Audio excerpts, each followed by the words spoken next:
Magandang araw po sa inyong lahat mga kababayan at welcome back dito po sa ating munting channel Pinas News Review, kung saan re-reviewin po natin ang mga mahalagang balita dito sa Pilipinas.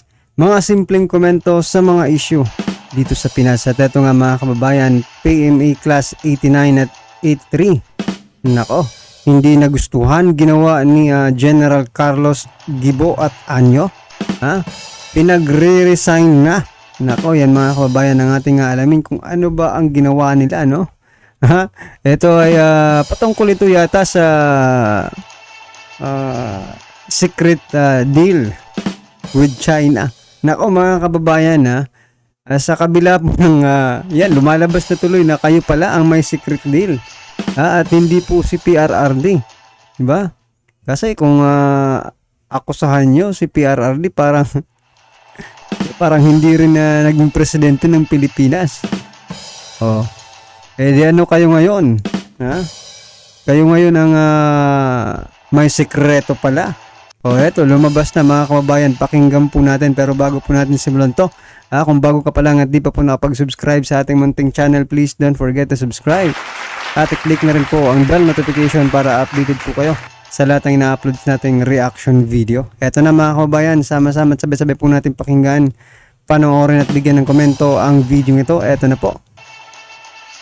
Ngayon, ginagawa nilang fall guy itong si Vice Admiral Albert Carlos. Vice Admiral Carlos na wala daw ganun. Mayroong isang kawani na kausap kuno. Pero ikaw nagdadaldal eh. Bakit hindi mo ipresenta yung kawani?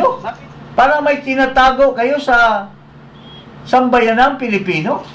Paring anong masabi mo dito? Ikaw, well-versed ka dito sa mga kabulastugan, itong Gibara ba? Ano ang apelido nito? Teodoro. Klase Teodoro. Ni Secretary Eduardo Anyo sa PMA ay naglabas na ho ng isa-isang naglalabas ngayon ang mga sundalo, ang mga officers. Hindi na sila takot. Nang kinalang hinanakit dito sa kabulastugan nitong gobyerno. Ito nga mga kababayan, bago natin ituloy ang video na ito, kung bago ka lang sa aking YouTube channel, baka pwede makahingi ng like at subscribe at click mo na rin ang notification bell para updated ka sa aking nilalabas na bagong video. Salamat po. Paring itong new model ay pinagsinungalingan ngayon. Yan. Pinagsinungalingan ngayon na there's such Itinatanggi. itinatanggi ngayon itong Gibo Teodoro, itong new model, at dahil mukhang naglabas ang China para patunayan na mayroong usapan between Westcom commander at ang Chinese officials, mayroong para matiwasay ang deliver ng ating mga supplies papuntang Ayungin Shoal, ay pinagsinungalingan ngayon ni Gibo at nag-threaten pa kasi mukhang nakuha ng China yung conversation o yung usapan ng isang general at saka yung China, at nalaman ngayon na ang pinag-usapan pala ay para magkaroon ng magandang relasyon sa pag-deliver, para wala ng mga water cannons na madadama. Pero dahil ito ay sikreto na deal ng Armed Forces, ng NSA, ngayon, ginagawa nilang fall guy itong si Vice Admiral Albert Carlos. Vice Admiral Carlos na wala daw ganong deal. At dahil nag-threaten ng China na ilabas kasi pinatunayan nila na mayroong ganong deal, sasampahan daw ng kaso ni Mr. Gibo Teodoro ng wiretapping daw ang China. Pakinggan natin yung video. Nakakatawa. So pag ganyan mga kababayan, parang pag kinasuhan po nila ang China, mga karbi natin, no? Ito, opinion lang po, no? Parang inamin na rin talaga nila na mayroon nga talagang kasunduan, pag-uusap between China and Philippines, di ba? Kasi kakasuhan nila. Eh anong basa nila? O di totoo nga. Tawa. O ito. O ito. Tingnan natin yung sinasabi ni Gibo. Okay naman. O ano? Sir, syempre, pinag-uusapan yung alleged leaked, Teka. Ito lang ang masasabi ko, please. May nagtatanong, alleged leak daw mga kababayan.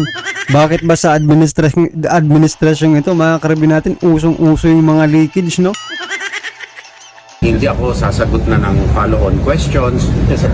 Pakinggan nyo na lang. Sana naman huwag i-editorialize, huwag i-heading na iba ng ating mga home Ang hinahon dito ni ano, no, ni Gibo. stations. Napaka malumanay ng opinion niya.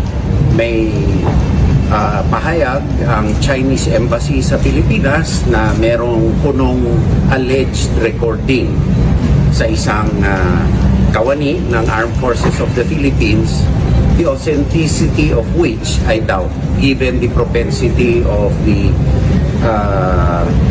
Chinese government to engage in malign information activities. Ngayon, ito ang dapat natin tutukan at dapat intindihin na ating mga kababayan. Kung itong statement ay totoong galing sa Chinese Embassy na sila ay nag-recording ng sino man sa Pilipinas, sila ay umaamin na lumabag sila sa batas ng Republika. So yan mga kababayan, sabi po ni Gibo, mga karibin natin, ito po ang dapat nating tutukan, no? Itong sasabihin niya. So pakinggan muna natin bago po tayo magano. Pero ang ano ko lang mga karibin natin, no? Dapat ba talagang tutukan natin yung paglabag ng China? Di ba? Or dapat nating tutukan, mga kababayan, yung sambayan ng Pilipino, no? Na kung ano yung laman ng agreement nila. Di ba? Para malaman ng taong bayan. Kasi mahirap naman yon, no? At saka kayong mga karibin natin, naniniwala ba kayo na si Admiral General Carlos, no, ay kusa, no? Siya mismo. At wala nang iba pa. Siya lang ang nagdesisyon na kausapin ang China. Alam niyo mga kababayan, ito pong mga PMA, no, lahat po ng mga kasundaluan, mga otoridad, no, ay hindi po yan gumagalaw without any order, di ba? Oh, di ba? Napapanood po natin yan sa mga pelikula. Na dapat silang sumunod sa anumang pinag-uutos sa kanila, no? At yun lang ang dapat nilang sundin. 'Di ba? Yung mga order na 'yan. So, kayo na lang po mga kababayan ang bahala, no? Kayo nang humusga. Kung talaga bang walang nag-utos dito kay Admiral General Carlos na kausapin ang China. O eto, pakinggan po natin. ng Pilipinas, particularly the anti-wiretapping law. At sila ay gumawa, kung totoo man ito, ng bagay na labag sa international relations at labag. Eto mga kababayan, parang nilalaro tayo dito ni Gibo, mga karibin natin, ni Secretary Gibo Chodoro, no?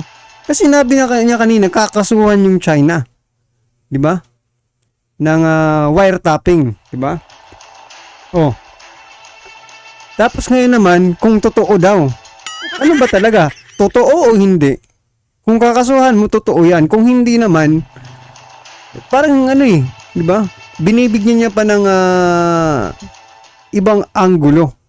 No, parang para makalimutan, no, yung totoong nangyari. Eto, dito tayo mag-focus sa wiretap. Itong kasuhan natin itong China. Oh, ito, kaya na lang. Kasuhan na lang po natin yung China. Tapos sasabihin niya, kung totoo man ito. Aba, Sa batas, dahil hindi sila nakipag-ugnayan sa Department of Foreign Affairs at sila'y umoperate na pailalim kung totoo ito. So, sa ganang amin, ito ay iiwanan namin sa Department of Foreign Affairs na alamin ang katotohanan kung ano talaga ang nangyari at kung ito talaga ay nangyari dahil ito ay gawain di umano ng Chinese Embassy mismo na paglalabag sa batas ng Republika ng Pilipinas. Dapat alamin kung sino ang responsable dito at alisin sa Republika ng Pilipinas. Sa ganang amin, kami ay magpapatatag ng aming operational security measures given the fact na meron na talagang disinformation, malign influence, at hindi kanais-nais na mga gawain ang mga ahente ng ibang gobyerno. Kami ay gagawa ng kaukulang mga hakbang upang maproteksyonan ang Department of National Defense, ang Armed Forces of the Philippines, at ang ating mga kababayan. Uulitin ko ang statement ng Department of Foreign Affairs. Tanging presidente lamang ang pwedeng pumasok sa anumang kasunduan hinggil sa West Philippine Sea o anumang international na bagay through the Department of Foreign Affairs. so yan mga kababayan, dito klarong-klaro po sa sinabi ni Secretary Gibo. Presidente lang, no? Ang mayroon na karapatan, no? Na gumawa ng anumang aksyon, regarding sa foreign policy na yan. Ito ang tanong. Bakit nung sumabog po yung secret deal, no? Na itinatanggi rin naman ni PRRD. Kaya ba, para kayong para kayong mga asong tumahol, lahat tumahol, sa puno ni PRRD. Gayong alam nyo naman pala na presidente lang, no? Ang may karapatan na makipag-usap dyan. Oo. Ngayon, bumabalik sa inyo yung mga akusasyon ninyo kaya dapat ihinto na yan eh. Ihinto na yan, di ba? Ano daw sila sa Kongreso eh. Mag-hearing about dyan sa secret deal. Eto mga ka-review natin, bakit hindi nyo na lang, yan ang mga congressman eh. Diyan sa Kongreso, eto dapat yung asikasuhin nyo kasi eto ang latest to. Alamin nyo kung ano ito. Ano itong secret deal na ito. Ito po. Hindi po ito imaginary lang. Kasi nangyayari na ngayon, no? May magagawa ba kayo diyan sa Kongreso na alamin itong ninyo? Secret deal. Ito po yung dapat ninyong imbestigahan. Kasi delikado po ito, mga kababayan. Kasi si Admiral General Carlos, siya na po yung full guy, mga karib natin. Walang ibang nag-utos, siya lang. Delikado po yan kung lahat ng mga otoridad natin ay may kanya-kanyang may kanya-kanyang pagdedesisyon sa buhay. Diba?